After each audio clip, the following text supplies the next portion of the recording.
Jackson is asking, what is the dream non-conference game for Ohio State? I think over the years when you've asked people this, or when people have talked about this, it's been like Georgia and Alabama, and both of those teams are coming up on the non-conference schedule. Steve, like you've been just about everywhere. Where is somewhere that you would like to travel to cover a non-conference game? Obviously Hawaii, sure, who wouldn't? But like in terms of like the great places in college football, you've been to Texas. They're going to be at Texas again in 2026. They've got Alabama scheduled. Like I said, they've got Georgia scheduled. I will be pretty satisfied after getting to those places. And I don't know what would be missing. Some of the SEC stuff, I would love to see maybe a game at Tennessee, Ohio State, Tennessee, something like that, but get Tennessee up there again. Like, maybe a Florida. It's probably going to have to be an SEC school. They did Oklahoma a year there at Oklahoma in 2016, 2015, something like that. So 2016. Yeah.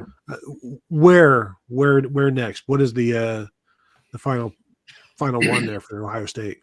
Yeah, that's a great question. I like Alabama and Georgia. I think those are probably 1 and 1A on that list.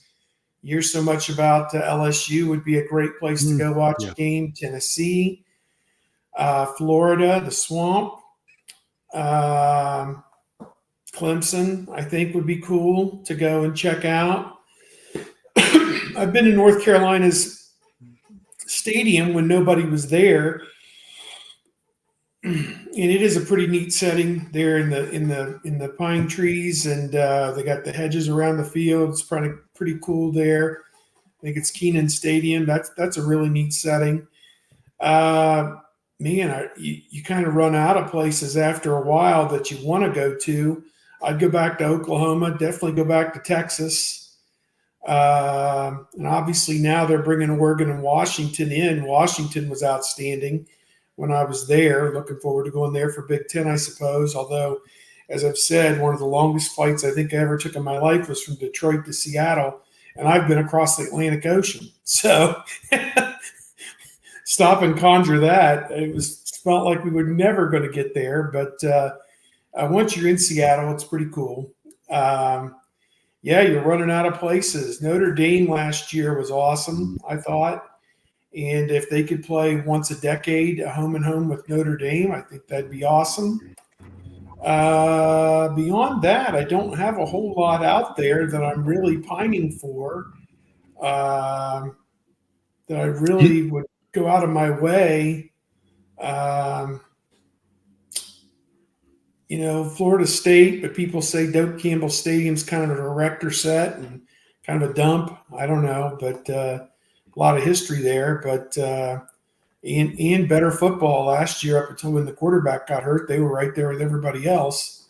So, I don't know. Those are probably the ones.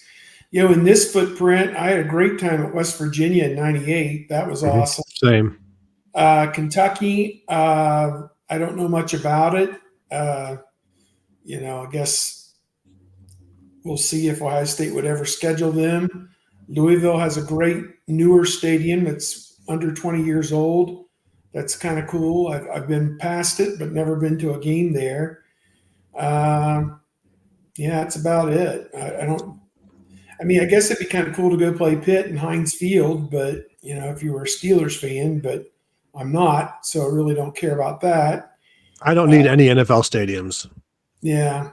Ralph Wolf brings up a good one, Texas A&M. That would be another Texas good A&M. environment. Yeah.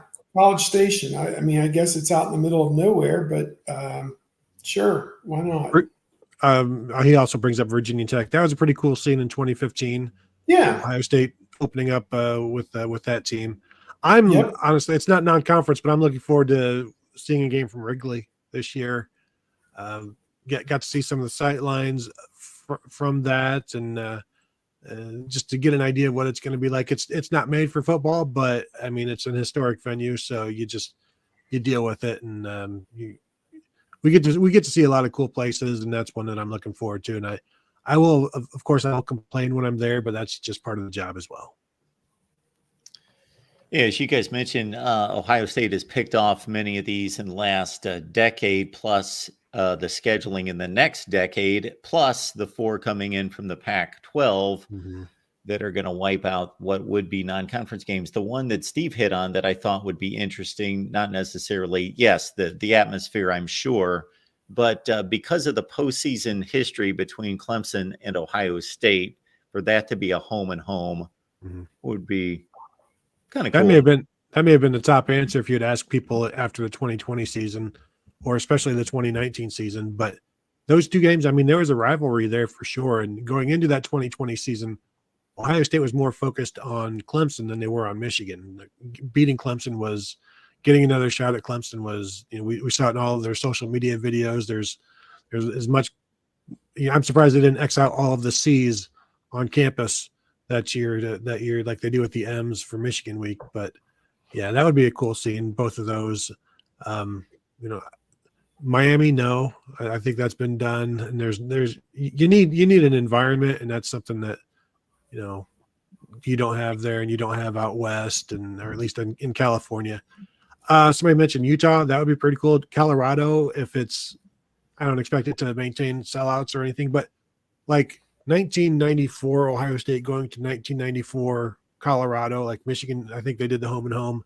Like that place can be awesome, and it's a cool place, and it's cool scenery.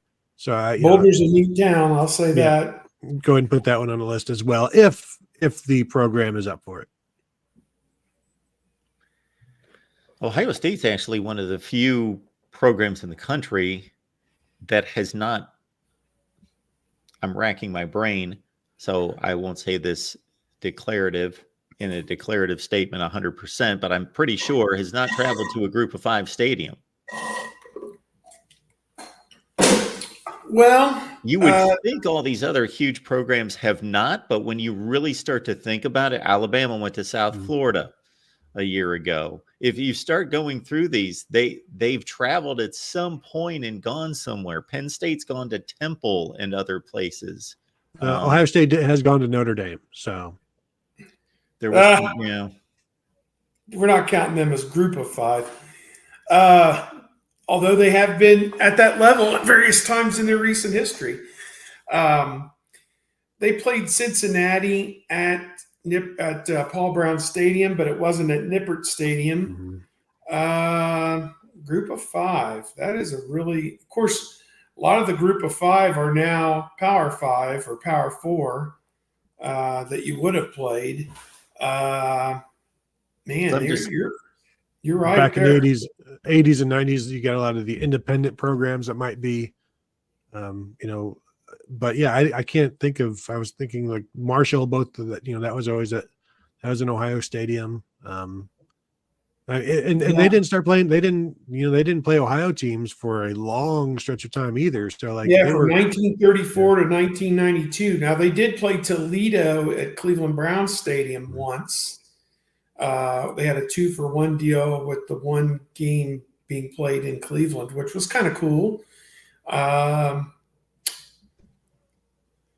racking my brain. I can't really think where they've had a goofball road game at a non-entity before, and they probably never will. They don't need to.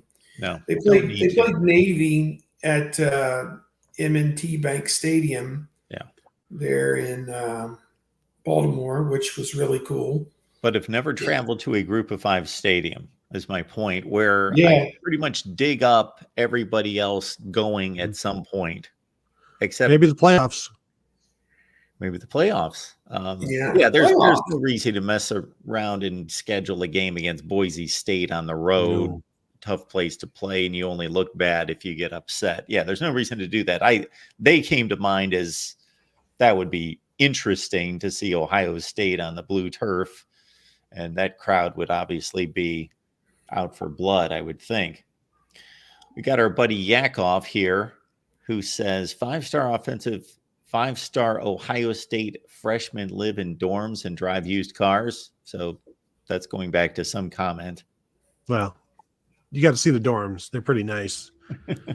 Better than most apartments, better than all of the apartments on campus, pretty much. They are. they're not dorms like we grew up in. They're luxury apartments, and all cars are used once they leave the lot. So Yep.